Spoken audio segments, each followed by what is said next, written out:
বরিশালের এক ভাবির হাতে তালের খান্ডা খেয়ে আমি তো পুরাই প্রেমে পড়ে গেছি। প্রায় 3 বছর ভাড়া ছিলাম ওই ভাবির বাসায় আমি। তখন আমার সৌভাগ্য হয়েছিল ভাবির হাতে এই তাল খান্ডা খাওয়ার জন্য, যেটা বানানোর জন্য কোনো রকম চুলা জ্বালানোর দরকার নেই। বিশেষ একটা কায়দায় বিশেষ একটা উপকরণ ব্যবহার করে বানানো হয় এই তালের খান্ডা। প্রথম দেখাতেই এটার প্রেমে পড়ে গিয়েছিলাম এবং খাওয়ার ইচ্ছা হয়েছিল। আর খাওয়ার পরে মাশাল্লাহ আলহামদুলিল্লাহ এত মজা লেগেছিল আমার কাছে। কিন্তু বানানোর কায়দাটা জেনে আমি তো পুরাই অবাক হয়ে গিয়েছিলাম যে এভাবেও বানানো যায়, এটা তো আমাদের মাথায় কখনো আসেইনি। তো চলুন পুরো ভিডিওটি দেখে নেই এবং জেনে নেই কিভাবে বরিশালের খুবই জনপ্রিয় এবং ঐতিহ্য বহন করে এরকম একটি রেসিপি যার নাম তালের খান্ডা, সেটা তৈরি করা হয়। তার আগে সবার কাছে ক্ষমা চেয়ে নিচ্ছি, আমার এই ভিডিওটা যারা যারা দেখছেন তাদের মধ্যে যারা বরিশালের আপু ভাইয়া আছেন, আমি শুধুমাত্র আপনাদের এই রেসিপির প্রতি সম্মান এবং খেতে ভালো লাগে আর সবার সামনে তুলে ধরার জন্যই রেসিপিটা ট্রাই করছি। অবশ্যই ভুল ভ্রান্তি আছে আর কোথায় আছে সেটা কিন্তু অবশ্যই ভুল ধরিয়ে দিলে আমি পরবর্তীতে আরো ভালো করে শিখতে পারবো এবং আপনাদের সাথে রেসিপি শেয়ার করতে পারবো। তো আর কতটুকু পারলাম সেটাও কিন্তু জানাতে ভুলবেন না। আর বরিশালের বাহিরে যারা আছেন আমার মতো, যারা অন্য জেলার, তারাও কিন্তু এটা ট্রাই করে দেখতে পারেন। আসলেই মজার খেতে, আর বানানোর যে কায়দাটা সেটা তো একেবারেই ইউনিক। ঐতিহ্য বলে কথা, সেটা যে জেলারই হোক না কেন আমাদের পুরো বাংলাদেশের ঐতিহ্য বহন করে। তো তালের খান্ডা বানানোর জন্য প্রথমেই তালের যে গোলাটা সেটা বের করে নিতে হবে। তো বের করার পরে আপনার যতটুকু খান্ডা তৈরি করতে চান সেই অনুসারে নিয়ে নেবেন। তার সাথে চিনি স্বাদ মতো লবণ এবং দিয়ে দিবেন একটু নারকেল কোড়া।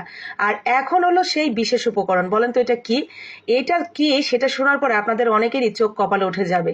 এটা হলো পান খাওয়ার চুন। পান খাওয়ার যে চুন থাকে না, ঝিনুক চুন, তো সেই ঝিনুক চুনটা আমি এখানে হাফ চামচের থেকেও অনেক কম দিয়েছি, দেখতেই পেলেন। তো চুন দিয়ে ভালো করে মিশিয়ে নিয়ে এরপরে আমরা দিয়ে দিব যেই প্লেটের মধ্যে আমরা সেট করব বা যেই বাটিটার মধ্যে সেখানে। তো বাটিতে আমি সামান্য একটু ঘি মেখে নিয়েছি, দারুণ একটা ফ্লেভার হবে খাওয়ার সময়। আর উপর থেকে কিছুটা নারকেল কোড়া ছিটিয়ে রেখে দিয়েছিলাম 1 ঘন্টার জন্য। মাশাআল্লাহ আলহামদুলিল্লাহ 1 ঘন্টা পর এটা কিন্তু বাহিরে রেখে দিয়েছিলাম, কোনো রকম ফ্রিজ ট্রিজ না, এমনিতে রেখে দিলে জমে যাবে। তো 1 ঘন্টা পর দেখতেই পাচ্ছেন এটা পুরোপুরি জমে গেছে, একদম পুডিং এর মতো। এখন আপনি যেই শেপে কেটে নিতে চান সেই শেপ অনুযায়ী কেটে নেবেন। এখন বলি, এই যে আমি পান খাওয়ার চুনটা দিলাম, এটা শুনে হয়তো অনেকেরই গা ঘিন ঘিন করবে যে চুন দিলে এটা খাওয়া যাবে কিনা। স্বাদের বিন্দু পরিমাণ কোনো হেরফের হবে না।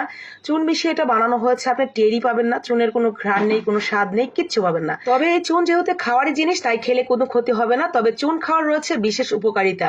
চুনের মধ্যে রয়েছে অনেক ক্যালসিয়াম, যা আপনার হাড় মজবুত করতে সাহায্য করবে, এছাড়াও উচ্চতা বৃদ্ধিতে সাহায্য করবে, ত্বকের যত্নে এবং অন্যান্য উপকারিতা রয়েছেই। তো যাই হোক, চুন নিয়ে অনেক চুলচেরা বিশ্লেষণ হলো, এখন চলেন দেখি একটা ভেঙে। দেখেছেন কতটা লোভনীয় এবং কত সুন্দর লাগছে, এটা তো দেখেই খাওয়ার ইচ্ছা জাগবে যে কারো।